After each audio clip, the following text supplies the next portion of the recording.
Hello. So today I wanted to talk about a very important topic, and that is the importance of shutting up. So in one of our calls, my pilot student Anna, she was saying, "Yeah, I've been reaching out, and actually her call rate with networking with people is almost 100%. Like the last time we talked, it was like 5 out of 5. So it's been super effective for her to get calls. Um, but after a few of like 2 or 3 of these calls, she's talked to alumni who took the same LLM as her, who are now working as international lawyers. She's also talked to Brazilians, the country where she comes from, who are now working as international lawyers in Germany or legal counsels. So she's been getting a lot of success in getting calls. But the problem, she said, these people have been helpful personally, but professionally they haven't been that helpful. And I asked why, and she said, well, they give information, they tell me to look at this website and that website and to check out this job title. This is helpful information, but they don't seem to be willing to give internal referrals. Like, in the call agenda here, my call to action at the end of the call, like when you have like 5 minutes remaining, is do you know if your company is hiring international lawyers or whatever role you're looking for? And sure, like Anna was thinking, maybe this is how Brazilians are, or maybe this is how lawyers are. They're very guarded with their network, maybe. But then, but then I saw it as potentially a sales pattern. So I wanted to introduce you to the oldest rule of selling, and that is, after you ask a closing question, shut up. This quote comes from Jeffrey Gitomer's Sales Bible. It's a really good book for selling, and really, if you're job hunting, you're doing sales. For example, when you reach out, like when you're on a call, and for example, when you're on a networking call, the sale or the closing question is, do you know if your company is hiring international lawyers? That is your closing question, the answer to which will determine if you will close this sale. So I told Anna, so you have a 15-minute call.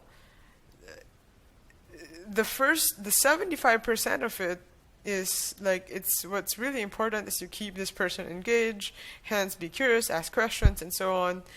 But then the most important part of this call is the last 5 minutes, the closing questions, the calls to action. And I asked her, do you ask this question? Do you know if your company is hiring international lawyers? And she said, yes, I do. And then I said, let me guess how you ask this question. I would bet you're asking, like, for example, if she's talking to Laura, I bet she's asking, hey Laura, do you know if your company is hiring international lawyers? Because if yes, I'll apply. If no, blah, blah, blah. Like, like kind of blabbering. Because if you ask this, it's kind of risky and scary. Like you're asking the person to share very important information with you. Like it's almost a referral. If they ask, yeah, sure, my company is hiring international lawyers, I will gladly share your CV with the hiring manager. That is very scary, or it could be scary. And so instead of asking the question and then shutting up, you kind of ask the question and then don't give the person an opportunity to answer. So if you're like, you overwhelm the person you're talking to with, do you know if your company is hiring international lawyers?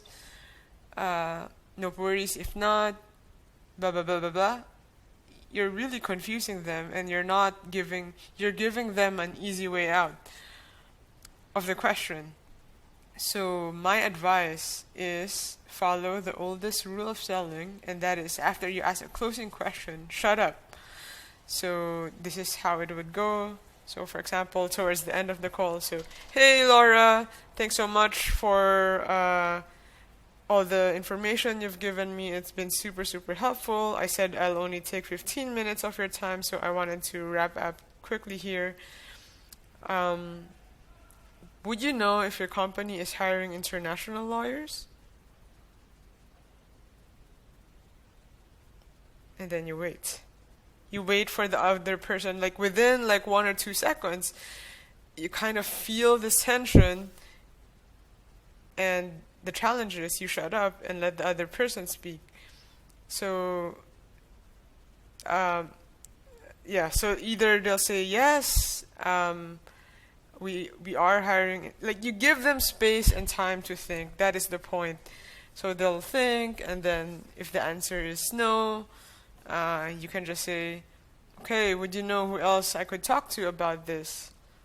And then they'll think of like a friend who is an international lawyer or a colleague or whatever. Usually they'll give some helpful information. But if they say, yeah, actually, now that I think about it, our company is hiring, not usually, but a lot of times they will say, do you want me to send your CV to the hiring manager or HR? And that is the perfect close. That is how you close this sale. So, yeah. Most important is self-confidence. The person will buy if you believe he or she will. But most salespeople don't ask for the sale because they're afraid they'll be rejected, or they're uncomfortable asking for important things. And for job seekers, either they don't ask this, or they kind of cover it up with other words because they're afraid someone will say, who the fuck are you to ask me for referrals, or whatever, some crazy notion like that, or they're very uncomfortable asking someone for a referral. So either they don't ask, or they clutter the ask with other random things. So don't do that. Once you ask your closing question, shut up and let me know how it goes.